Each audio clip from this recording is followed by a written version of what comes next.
आयुष्यात फक्त तुम्ही दोनच गोष्टींनी ओळखली जाता.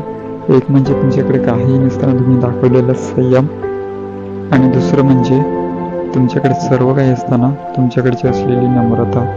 झोपाळा जितका मागे जाईल तेवढा तो पुढे देखील येईल. अगदी तसंच सुख आणि दुःख हे जीवनात बरोबरच येतात. जीवनाचा झोपाळा मागे गेला म्हणून घाबरू नका, तो पुढेही तितकाच येईल. राग हा माणसाचा कितीही मोठा शत्रू असला तरी ते योग्य यायला आलाच पाहिजे, नाहीतर लोक राग न आल्याचा फायदा घेतात. जे लोक तुमच्या पाठीमागे बोलतात त्यांच्याकडे लक्ष देऊ नका.